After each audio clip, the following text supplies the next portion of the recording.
Hello. Today's gonna be another sort of creation stream. Hope everyone's doing well tonight. Um, this is a sort of challenge that I only heard about when I was in university, so a couple years back. But I think it's something everyone should try at least like once. Mostly because it'll push your skills to the limits when it comes down to writing. So this month, November, is National Novel Writing Month, or NaNoWriMo, and you basically have to create a novel within the set time period. This has always been difficult for me, especially as a university student, because ain't nobody got time for that. Yet I do know some people who managed to complete this challenge on top of their studies, and I absolutely salute the hell out of them for having the patience, the balance in life, um, the ability to find a good editor in order to pull off a challenge like this. It ain't easy writing a novel. It takes draft after draft after draft. But in doing this sort of process, you can sort of either find your own voice or learn how to create another person's voice for the purposes of telling a story, which is really, really cool, but also a lot of effort. And in addition to that, I'm normally not a very long form writer. I mostly specialize in short stories or flash fiction. As such, instead of just sticking with one story, today I'll be focusing on trying to create an anthology of stories and just think how far I get.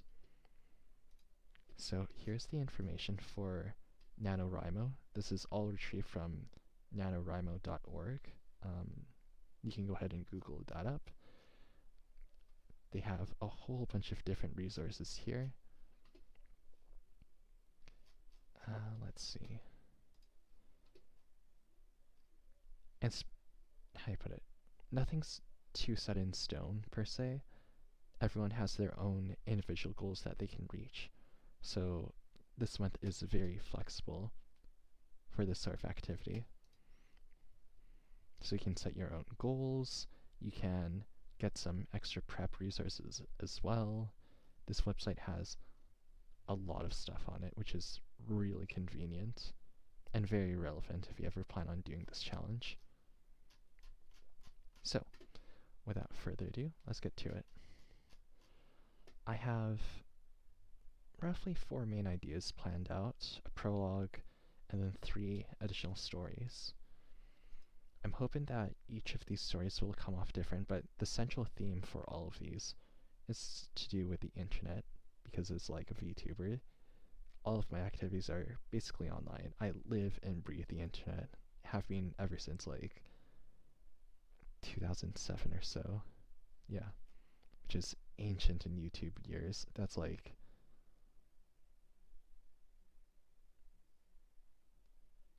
16 years. Oh my gosh. And the internet was a very different place back then. YouTube was pretty much the Wild West, dominated by smaller channels like Smosh, Ryan Higa, Fred for a while. That was an interesting time. But, the internet, youth, it's such an ever-evolving place. And nothing wrong with that either. I remember this Netflix short on Love, Death, Robots, I believe, where they basically had video on a society of people who were essentially immortal, but also because of fears of overpopulation, they were forbidden from having any more children. And so the world to this protagonist just seemed really stale and just not very exciting because of that. And it sucked too, because that guy's job was basically to eliminate those newborn children due to that risk of overpopulation. But the whole point of the story was we kind of need newer generations, not just to replace the old ones, to keep society functioning and have like younger people take care of the old people, but it's also like with newer generations, they come in with a fresh perspective. They're able to, how do I put it, see things for the first time, um, have that sort of excitement for some, because everything is new and novel to them, rather than us out here who may have seen like a fireworks show for the 1000th time. When you're a kid, your first fireworks show is just awesome. You remember the sequence, you remember the colors, the bangs, um, like where you're sitting, who you're sitting with, the excitement, the smoke trailing off afterwards. But when it's your 1000th fireworks show, those memories kind of blend together, become less and less distinct. Which isn't necessarily a bad thing. That's just like a human limitation right there, unless you decide to record everything. But because of those memories, you tend to compare them to one another, only remember the unique portions instead of looking at it on whole. But that's another, I guess, thing to look into. For this prologue, I'm going to use it to set up like the whole, like why this whole thing is an anthology instead of one story going all the way through. So I'll try typing for a few minutes and then chatting again.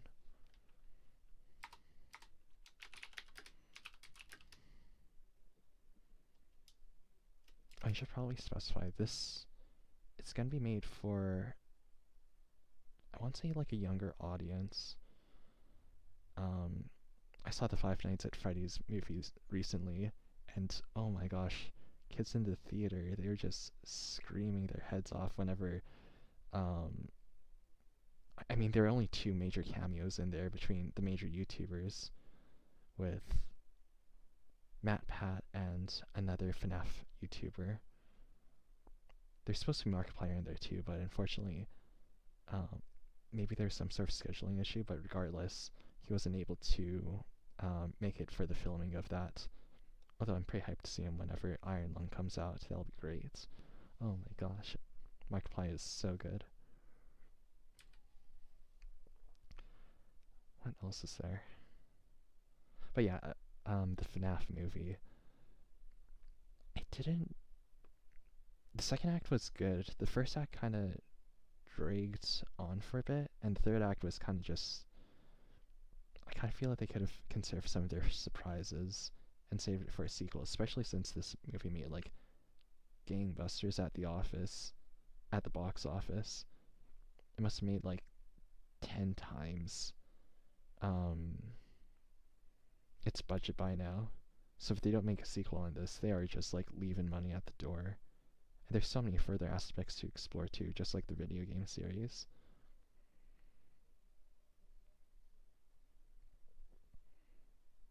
I guess going back to youth culture, it seems like kind of reminded me when Amnesia first came out and was doing rounds on the internet, which was kind of refreshing to see. I was kind of worried that kids these days are kind of jaded with everything going on right now, especially with the advent of the internet, or, well, I guess how they're growing up in today's internet. They're able to get information so quickly towards them that because of how overwhelming it feels, they kind of just brush everything off and don't care and just, be super apathetic about anything until it directly affects them. But in the case of them watching the FNAF movie, maybe it's because they grew up alongside this series that they seem to care a lot more. It's also pretty unusual seeing them get jump scared so often, because like, they know, like, FNAF is a horror film series. They know when jump scares are supposed to come in, especially from playing the game itself. So it's just like, why are you guys getting spooked out by this? It's just a bit of music, poor lighting, and you can literally see the characters approaching the danger. There's like zero surprise about what's gonna happen. But still, regardless, I think everyone in that theater had a good time. It's pretty much like sold out on the first week on a Friday. Good times. Anyways, back to this.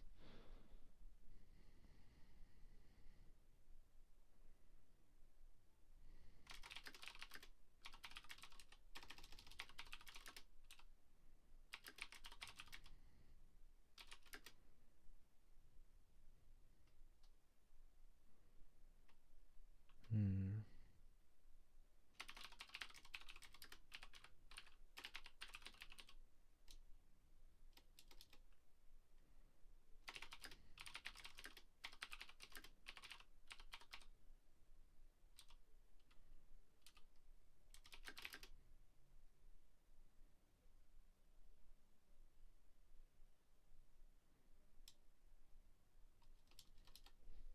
That'd be a good time period. Oh, I know.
Oh, I should probably describe my writing process.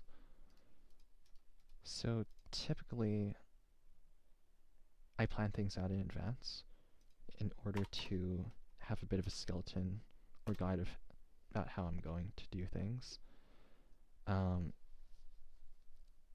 have a little bit this planned on a different document, but I can write out my plans here just so that I don't forget. With this prologue, as you can probably tell, in terms of characters, I'm going to be writing from, I want to say like a junior high kid's perspective. And this is important because when you're a junior high kid, you're pretty much affected by a whole bunch of different changes going on to your life. Like your body's maturing. There's like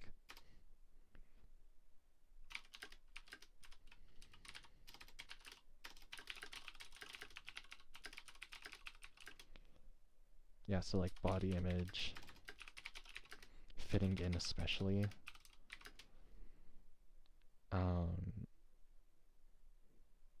There's also a bit of a jump in terms of like educational difficulties.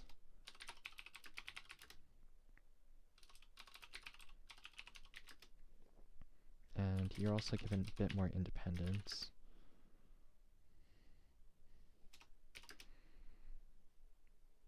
So basically there's a lot of tumult going on, and unfortunately when you're a junior high kid, sure you have the rules of the school to rely on, but there's always like that unwritten curriculum, things that aren't explicitly said or like listed out in the rules, but that you need to learn and follow along anyways, this hidden curriculum.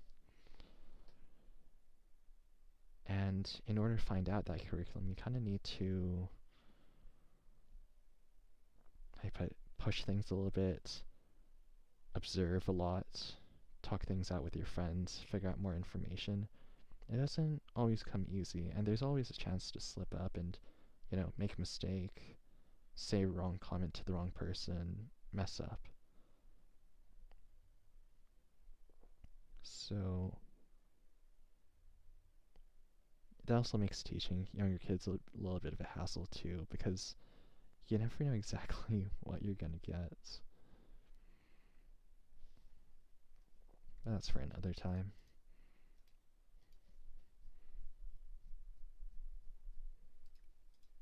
So that's our first character. We're mostly going to be looking at from her perspective.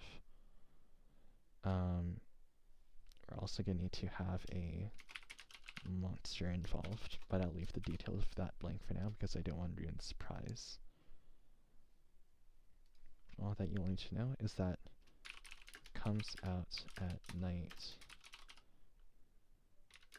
lurking in the narrator's room.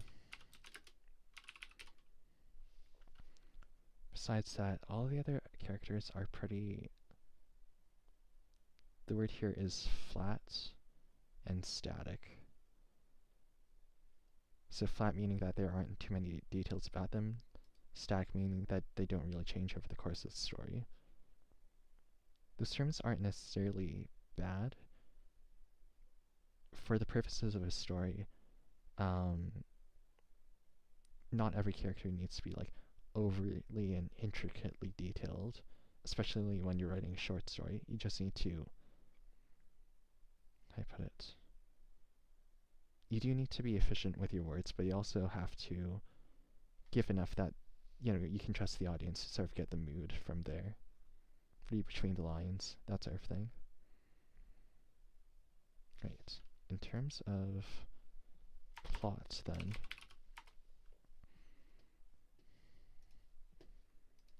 so we can go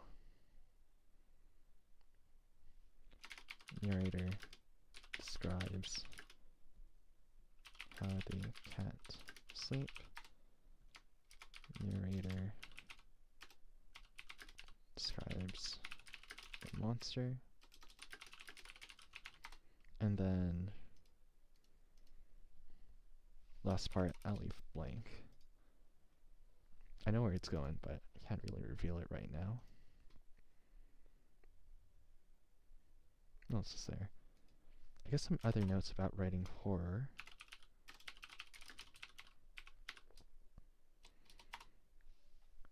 Josh Strife Hayes recently did a video on... Oh no, it's not a recent video, it came out like a year ago. But he did a video on the horror in Silent Hill and why it works. So Silent Hill's levels are basically what we find in a typical small town or medium-sized or somewhat of a large-sized American town or city. So you're going to use environments that are, or it includes a lot of environments that should be familiar to a lot of people. Stuff like setting it in a house, along a sidewalk. What else is there? In an apartment building, in a hospital. Those are experiences or places that people frequently go to, and aren't completely outside of their reality. And that's effective for Silent Hill because what it does is that it makes those environments into places of danger, into places of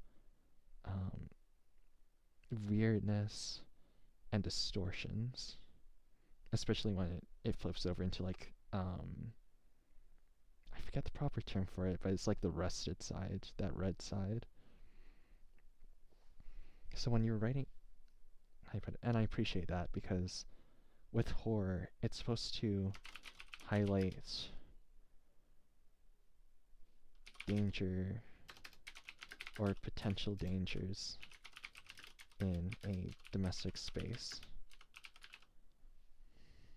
Because if you don't have that sort of domestic grounding, the story kinda, how do I put it?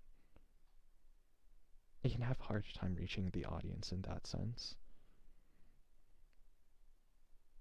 you sort of have to work harder in order to build a connection with your audience instead of like using the environment to sort of facilitate that.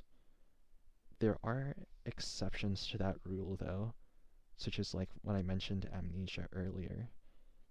With Amnesia, not everyone has gone to a castle or like a dungeon before. Yet it relies on some fundamental horror techniques such as like sound design, monster design, and the fact that it's an immersive experience because you control a character who can die. That builds up all of this tension and increases that feeling of horror that you get. For a different example, Alien and other like horror space movies or games like Dead Space.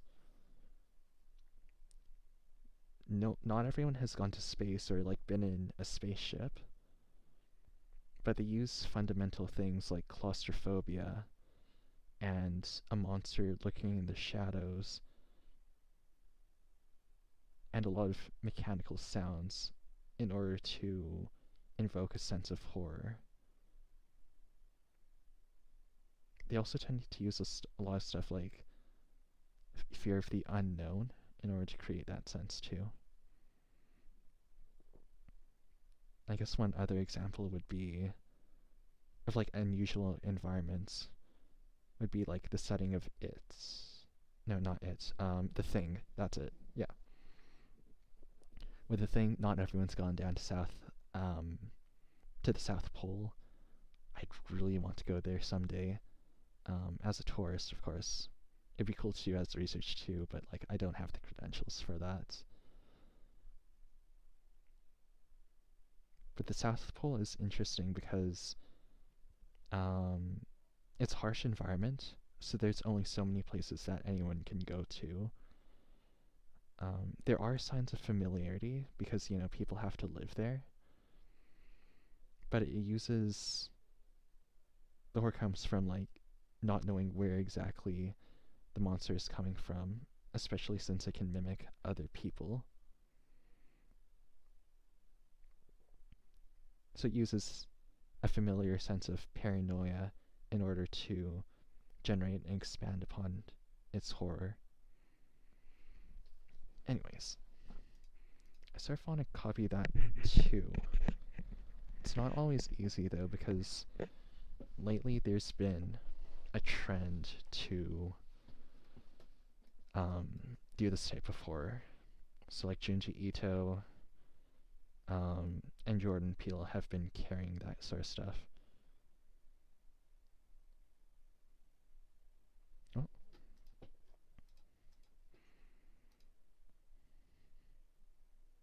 It's not necessarily about innovation though. Like these fears have fear has been ingrained in like the human DNA for a very long time. Without fear, people would constantly be putting themselves into danger and dying because of that and being unable to pass down their genes. It's just that fear has different forms that evolves with the times. So the things that people fear nowadays is going to be vastly different than what people feared in the past. If I could draw an example.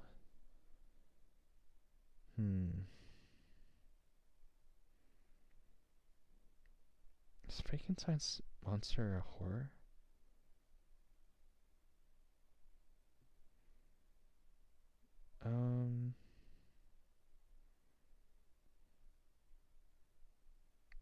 Yeah, let's do Dracula. Bram Stoker originally wrote Dracula in order to... Or no, it was a metaphor for, like, basically capitalism, how it drains people, goes after innocent people and exploits them, going even down to their, like, livelihood and even their lives.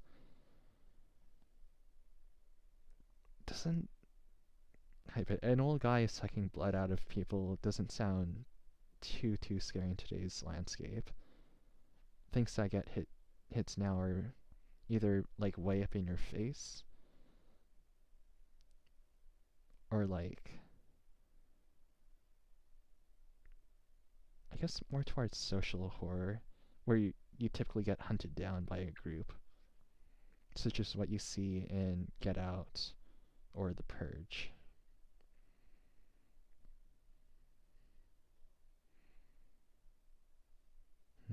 Trying to think if there's been any horror where it comes from.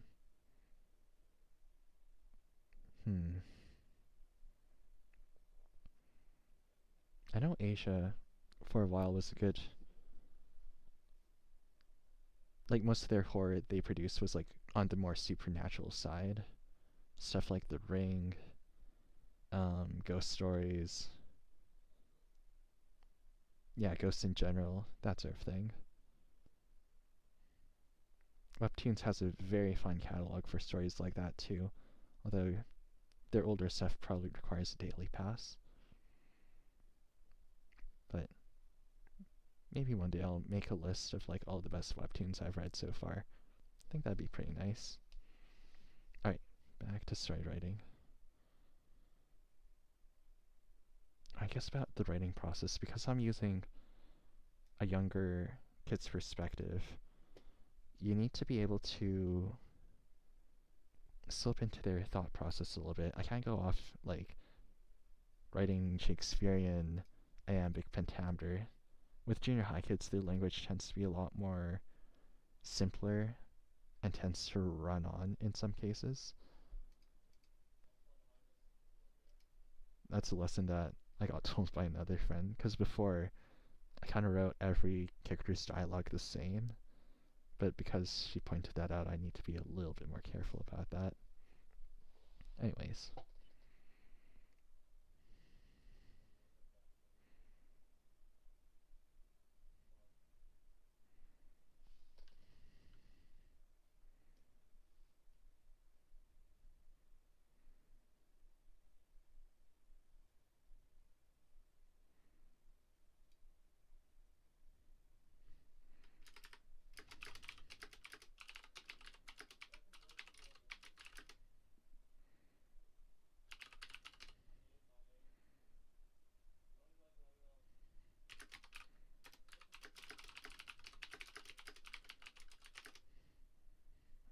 As much as the pride of my parents, too much.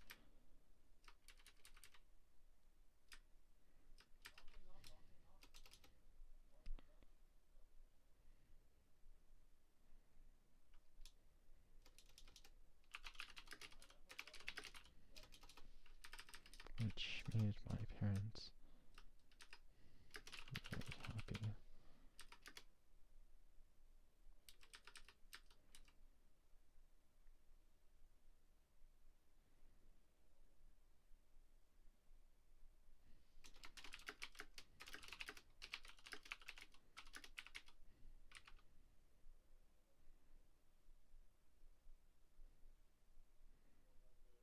That's another thing about junior high writing too. They typically don't use certain literary wordplay, stuff like similes, metaphors, that sort of thing. It's all very direct, at least from what I've seen.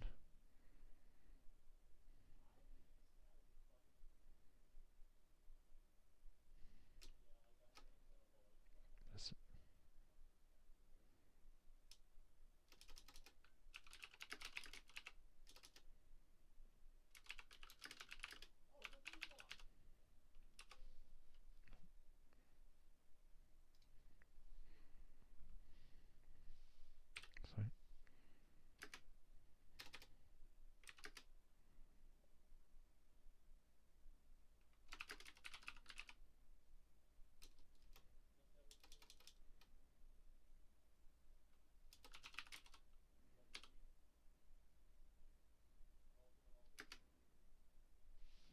Things began, started gradually.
That's good.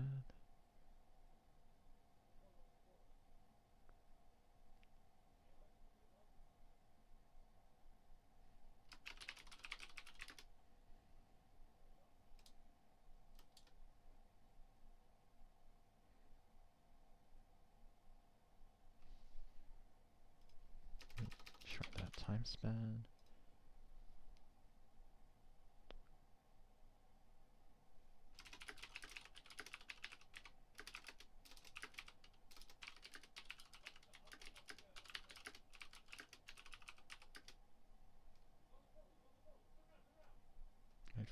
By the next week, I had gotten my first late slip.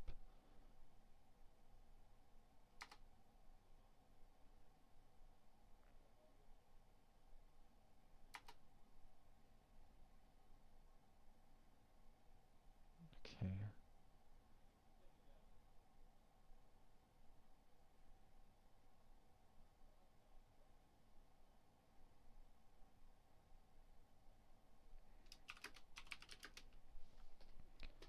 So with this paragraph over here, I'm sort of setting up like how things were beforehand,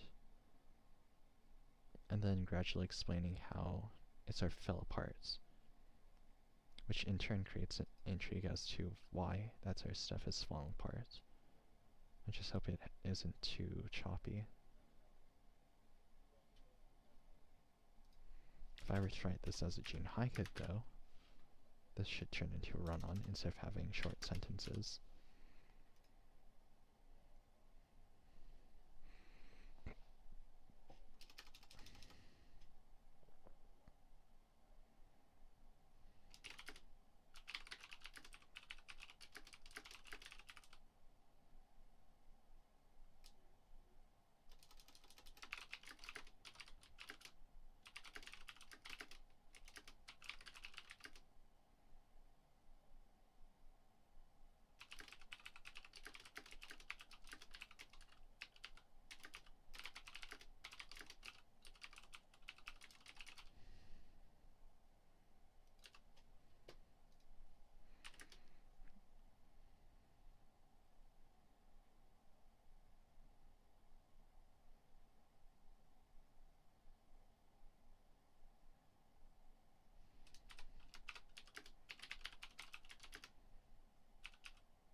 Let's see.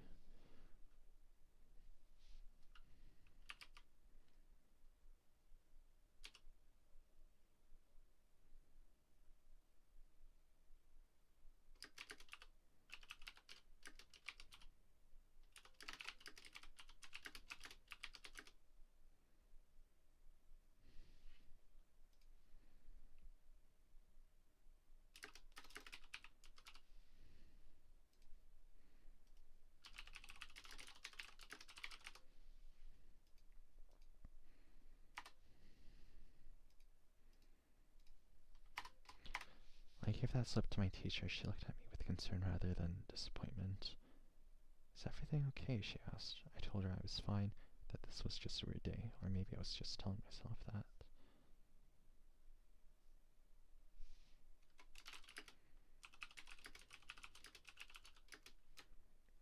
The slips.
Let's see. Light stuffs kept coming, a trickle then fled. Some kind words, then cold apathy.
What's a better term?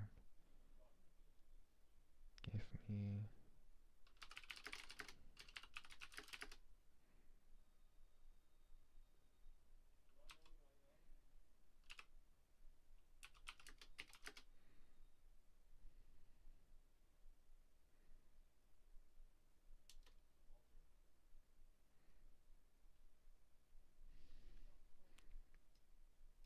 what's prescribe?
Okay, there we go. I can't sleep. I can't sleep. It started when I began going to junior high. Before, I was always up early and never late to class. I had a perfect attendance record, which made my parents very happy. But over the next few days, things gradually felt off. I would hit snooze on my alarm, choose more slowly, chew breakfast more slowly, and brush my teeth in circles and circles. By the next week, I had gotten my first late slip. When I gave that slip to my teacher, she looked at me with concern rather than disappointment. "Is everything okay?" she asked. I told her I was fine, but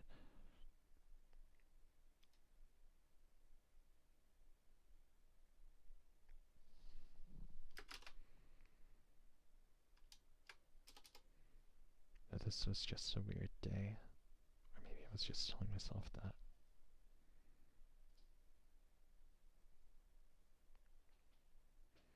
The late slips kept coming in, a trickle, then a flood. My teacher's kind, warm words gradually cooled to expected apathy. My parents...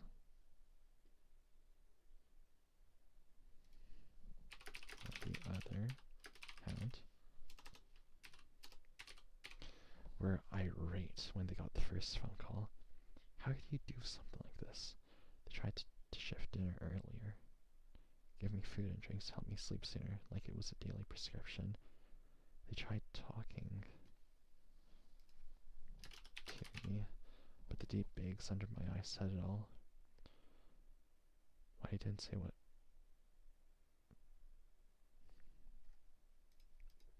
They tried talking to me.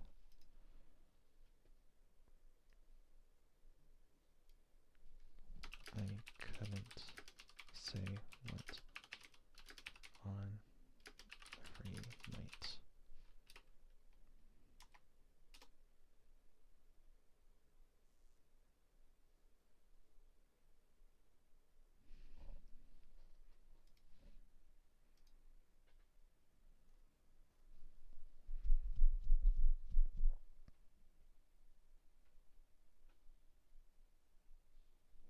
Let's see.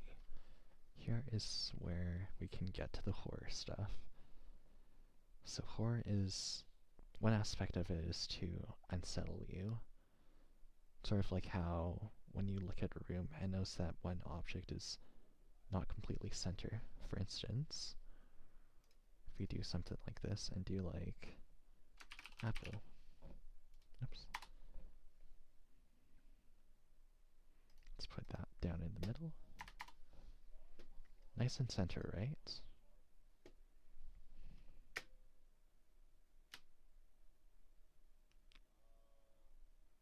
Asymmetry. Our ability to identify it is a weird thing.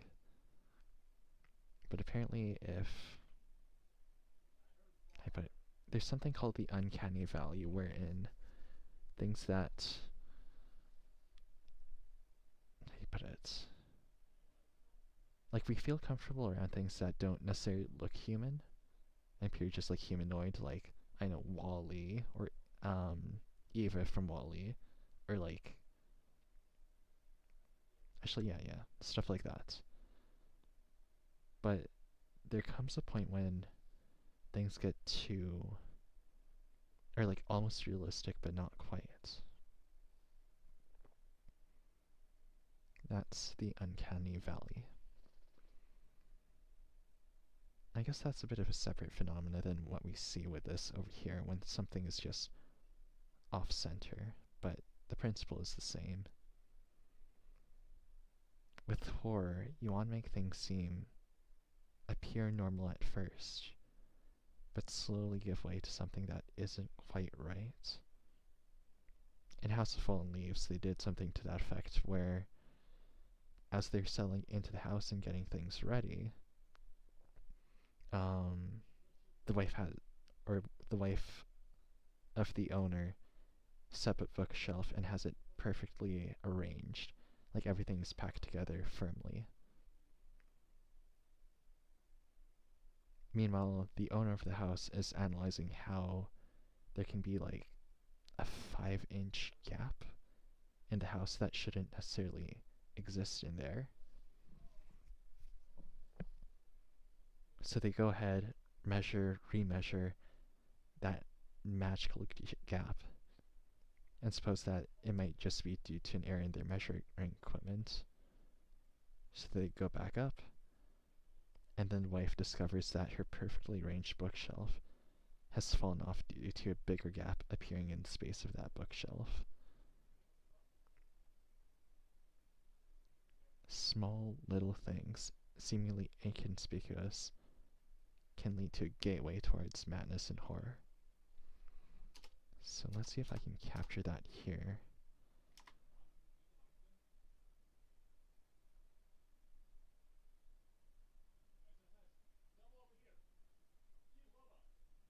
Let's see.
First day of the school year, I stayed awake and I didn't think that. The night before school year. Stay awake thinking about how.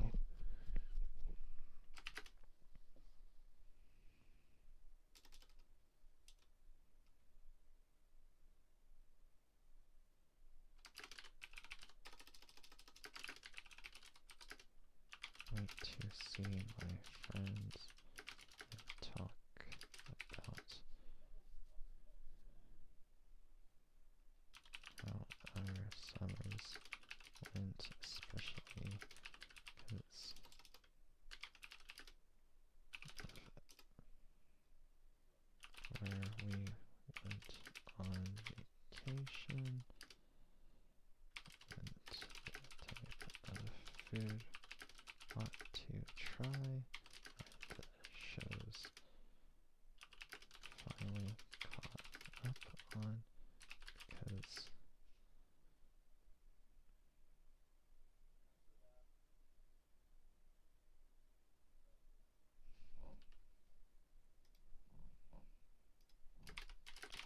things we finally caught up on because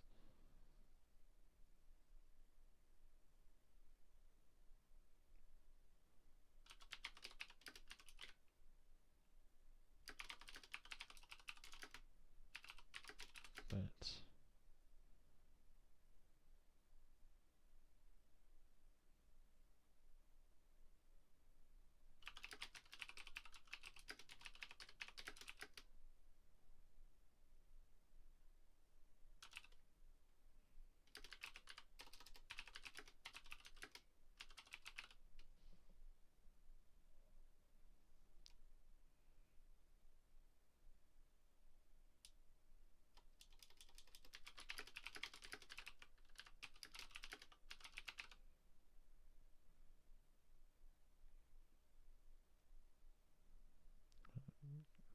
because grade 6 was wrapping up. Check the store.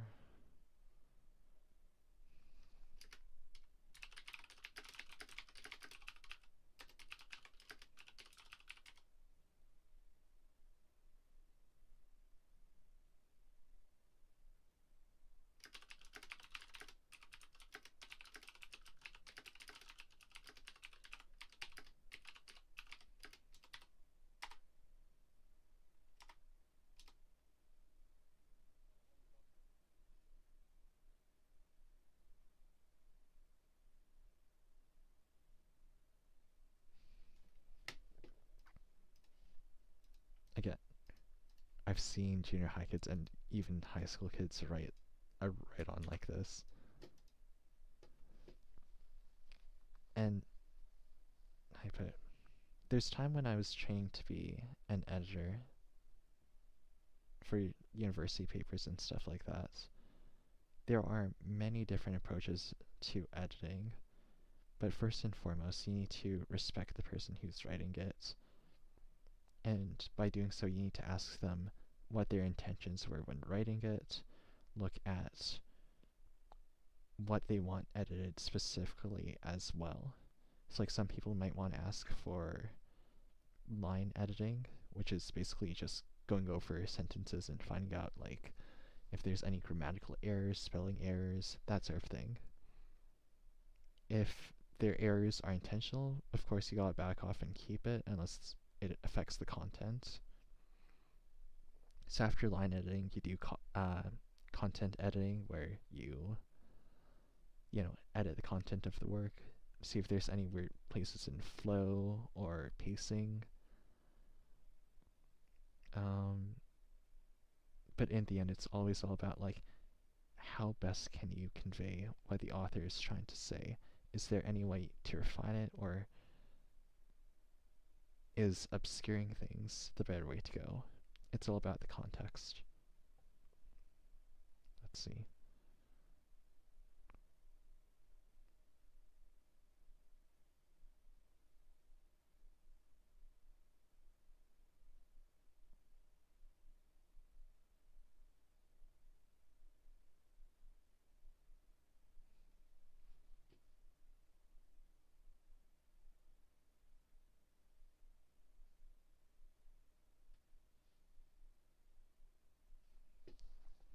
What's a good weird sound?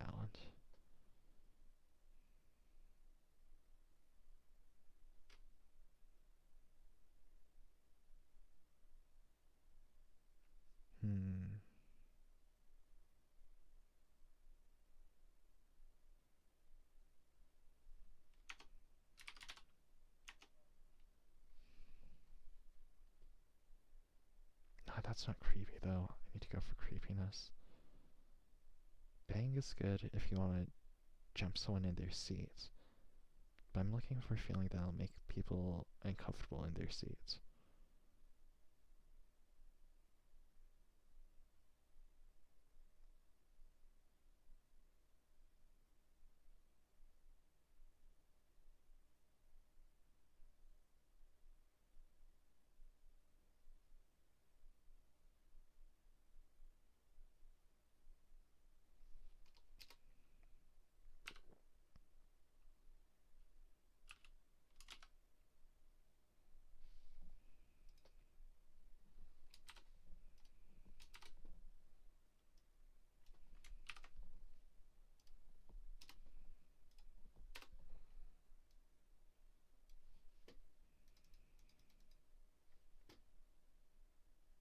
So this is 6.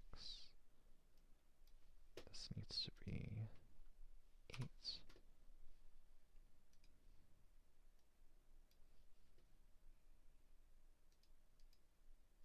10. And 12. Okay.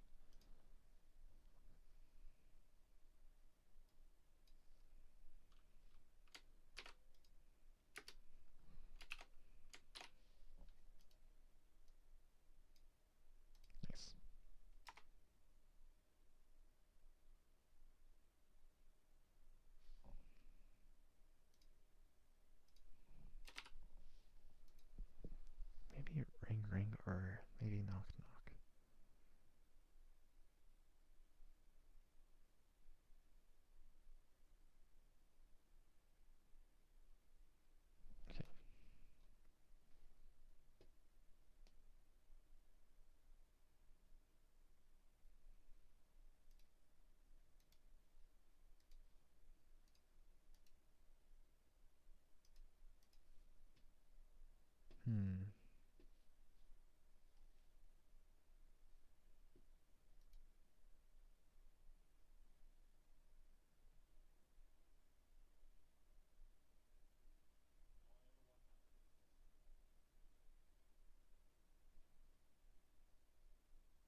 see if I can scale this up. Hey, it does so proportionately.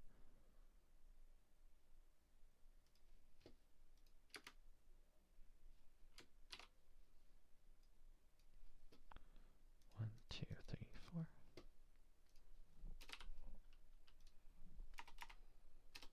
Ah, that's so cool. Let's see.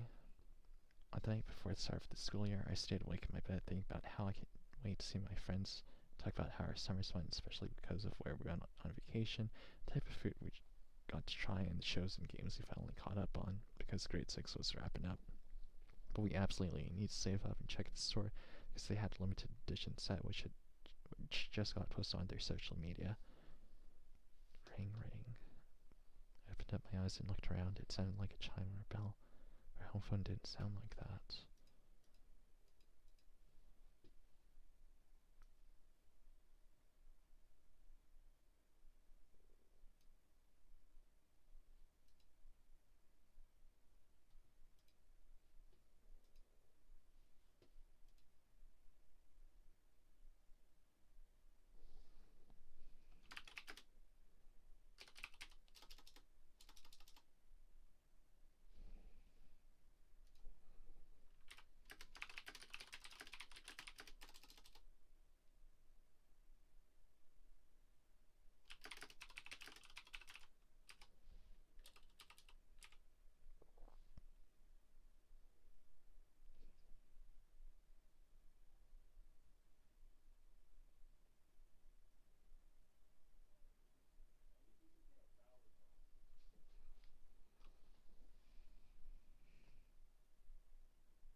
Let's see. Maybe he came from neighbors with the house.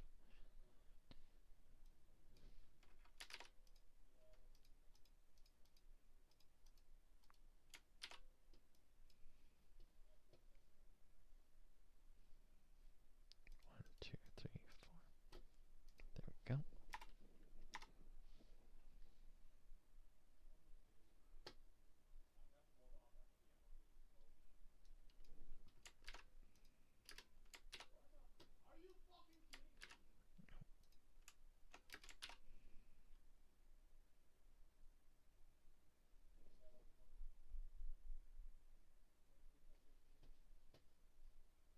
Let's see, but we didn't have home phone. Maybe he came from the neighbors, but the house was empty.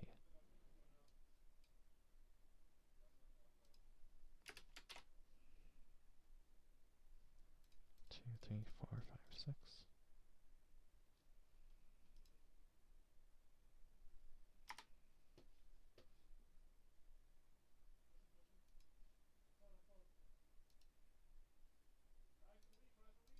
There we go. Let's back down to 12.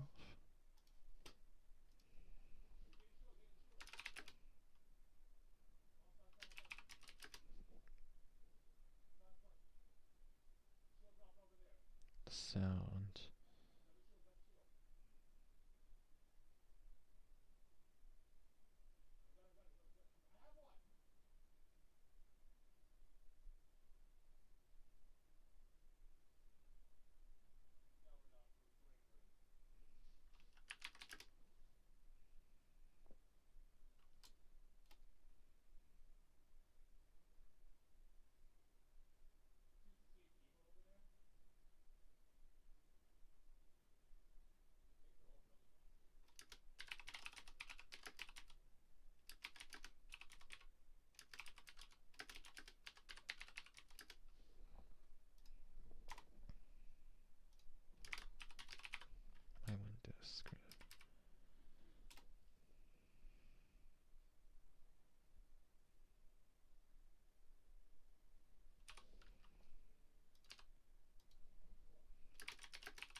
desperation, I jumped off my bed.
Too quiet.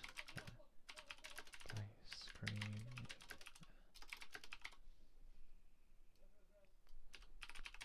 There we go. I needed to adjust the sentence in order to emphasize that I wanted to end with this note over here, which you'll see. As desperation, I jumped off my bed and ran to the window screen to silence that thing by screaming at it.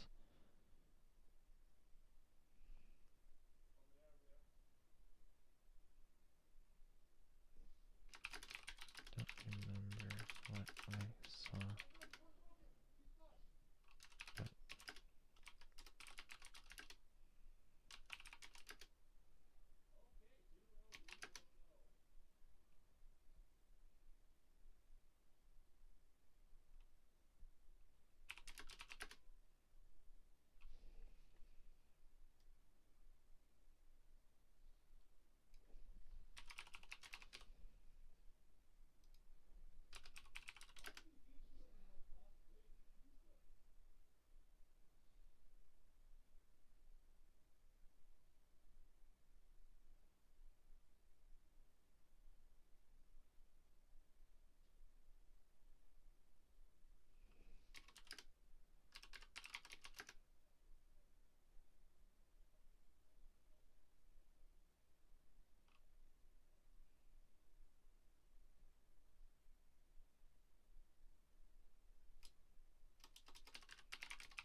it's vocal cords.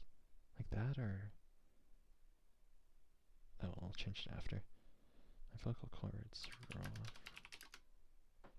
Oh no.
So that thing has lingered.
Okay.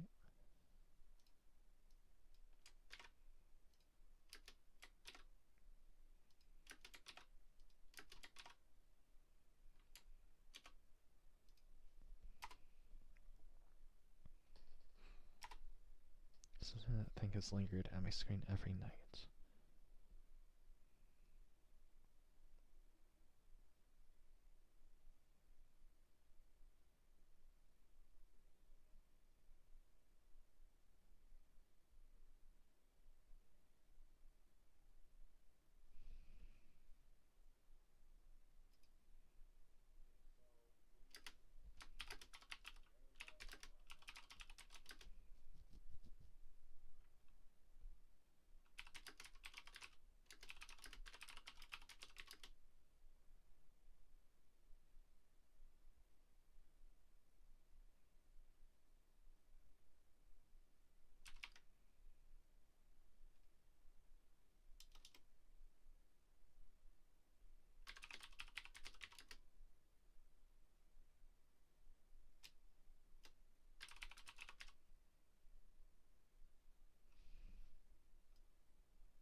Since then, the thing has lingered at my windscreen every night. I try blocking my curtains, clothes, and cushions, but nothing says it worked.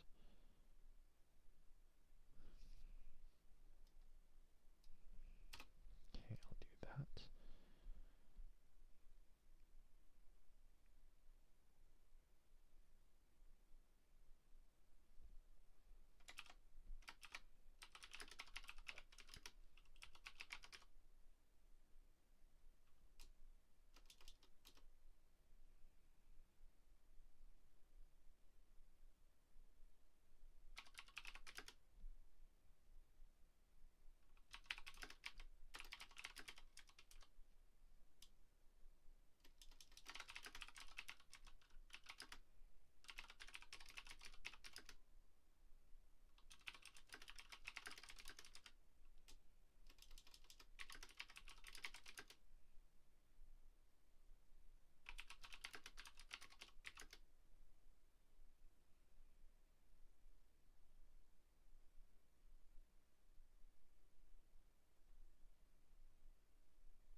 opened my eyes and looked around. It sounded like a chime or a bell, but our home didn't sound like that.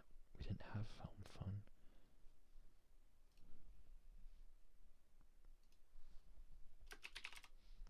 Maybe it came from the neighbors, but the house beside me was empty. Ring, ring, ring, ring, ring, ring.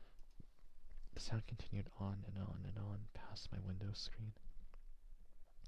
A squishy pillow over my ears, but this did nothing to dampen that terrible noise. Out of desperation, I jumped out of my bed and ran to that window, toward that window screen, and opened it so I could silence that thing by screaming at it.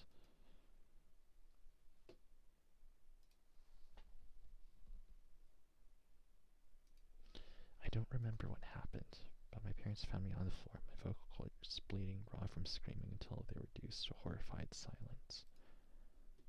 Since then, that thing has lingered at my window screen every night. Tried blocking it with blackout curtains, clothes, and cushions, but nothing worked. Ring, ring. The internet recommended holy water, salt, and other charms, but those haven't worked either. Ring, ring, ring. I tried pleading with it to just leave me alone.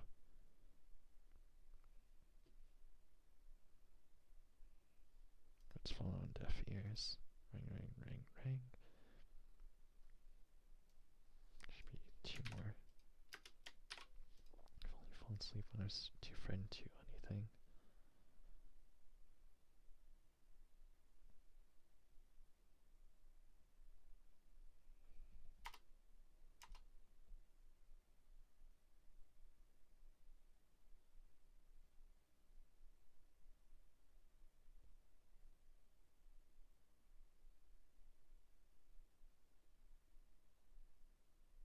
Hmm.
Almost done.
Playing whatever blocks.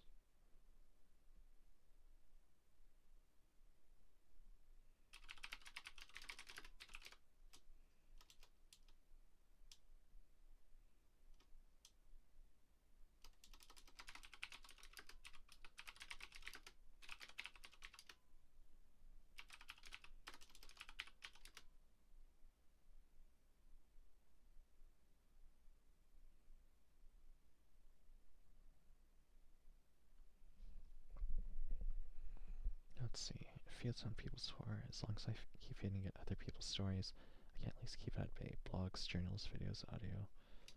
What?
Here's the prologue.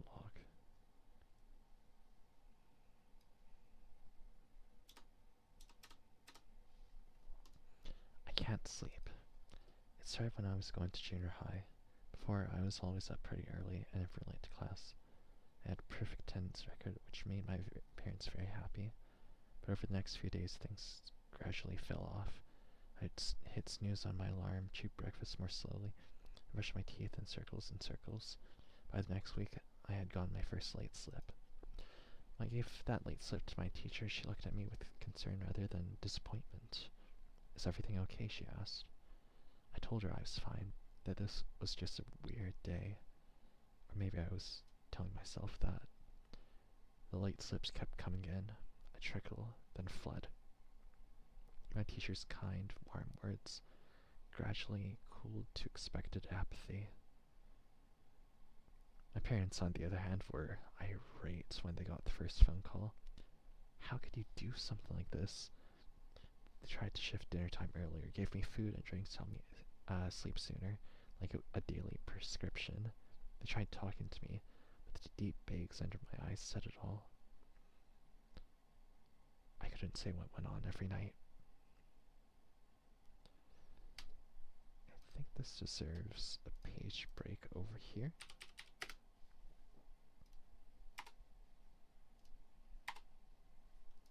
On the night before the start of the school year, I stayed awake in my bed thinking about how I couldn't wait to see my friends and talk about our summers went, especially because of where we went on vacation and the type of food we got to try and the shows and games we finally caught up on. Because grade 6 was wrapping up, but we absolutely needed to save up and check this store because they had a limited edition set which just got posted to their social media. Ring, ring. I opened my eyes and looked around. It sounded like a charm or a bell, but our home phone didn't sound like that. We didn't even have a home phone. Ring, ring, ring, ring. Maybe it came from the neighbors, but the house beside me was empty. Ring, ring, ring. Or ring, ring, ring, ring, ring, ring. The sound continued on and on and on past my window screen. I squished a pillow over my ears, but this did nothing to dampen that terrible noise. Out of desperation, I jumped out of my bed and ran toward that window screen and opened it so I could silence that thing by screaming at it. Oops. I don't remember what happened, but my parents found me on the floor, my vocal cords bleeding raw from screaming, until they were reduced to horrified silence.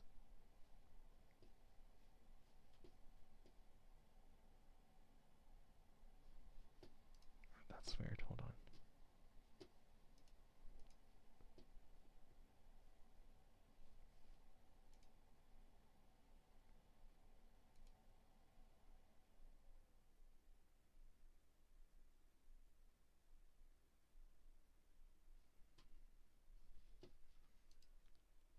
Let's see.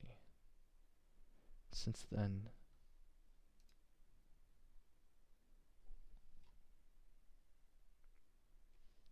that thing has lingered at my window screen every night. I tried blocking it with curtains, clothes, and cushions, but nothing worked. Ring, ring.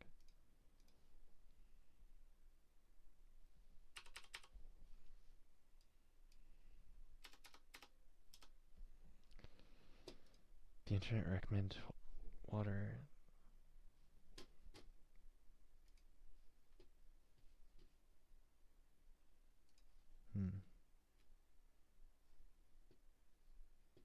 Hold on a sec. Something's up with my OBS.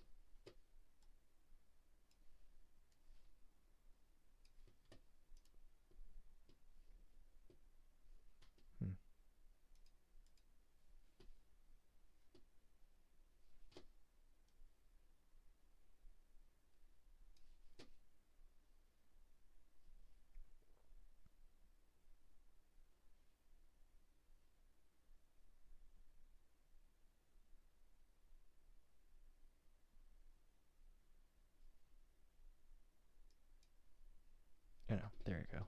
Now it's working. Since then, that thing has lingered at my window screen every night. I tried blocking it with blackout curtains, clothes, and cushions, but Nothing has worked. Ring ring. The internet recommended holy water, salt, and other charms, but those haven't worked either. Ring ring ring. I tried pleading with it to just leave me alone.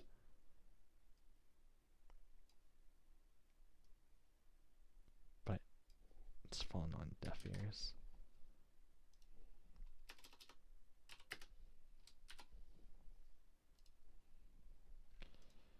Ring, ring, ring, ring, ring. I've only fallen asleep when I was too frightened to do anything. This thing feeds on people's horror. Once it's done with me, I'll find another victim to stalk and wring them dry.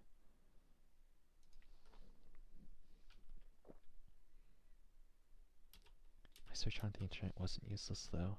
While I don't know how to defeat it, I know how I can keep it occupied while staying alive myself.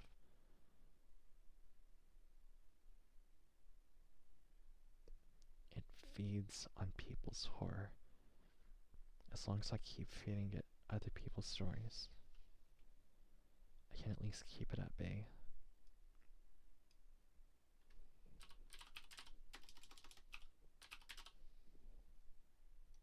Giving, offering other people's stories, I can at least keep it at bay. Blogs, journals, video, audio, whatever humanity can imagine.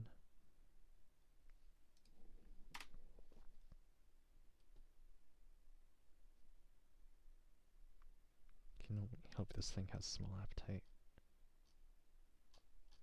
And end.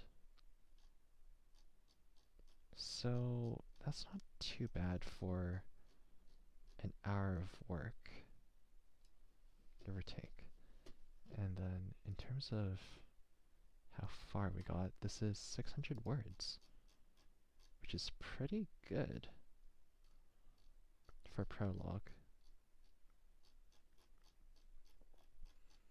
So I'll keep working on this in my off time, and hopefully I'll get a chance to show you how I go about editing stuff.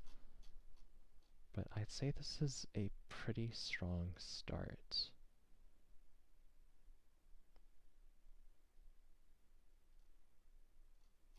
After this, I'll probably try to come up with a few more short stories. I have some pretty cool ideas for the first story, as well as the third story. The second story is probably going to take a bit of time, though. Oh well.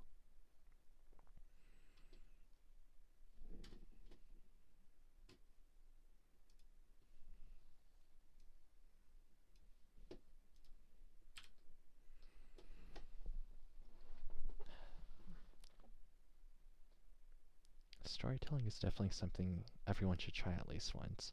It doesn't have to be necessarily long fiction or making someone's biography. If you want something with a lot of structure, then news writing is usually the way to go.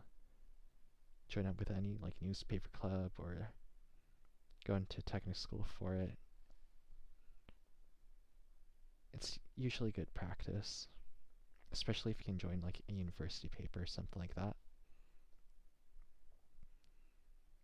If you want something that's more of an intermediate challenge, then either doing poetry or flash fiction, which is pieces of work under 500 words, is usually a good place to start. So with flash fiction, you don't have room to write down every single event. Usually want to have something with a good twist at the very end. It's like with my short story over here, the twist being that the person has to feed the thing more and more horror so that they don't get devoured themselves. I'd probably go back and try to make it, how do I put it? I'd probably go back and try to link it more towards the internet, especially since I want to link it to the internet being the cause of all of this with the monster. I guess on another note, the monsters sort of represent the constant hunger for more and more content. The other thing that I should probably edit too is the description of the monster itself. Usually when you leave a monster ambiguous like this, the audience sort of has to imagine it themselves. But I feel right now I didn't have enough hints to go on, so I'll probably go back and have to add another paragraph about that, about what it looks like to really creep people out. I do like how I described the effect on the narrator, though.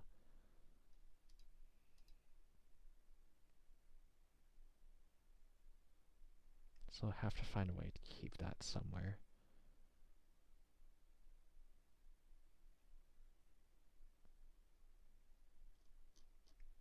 Well, that's about it. Hope you guys have a good night. Happy NaNoWriMo. Good luck on your writing.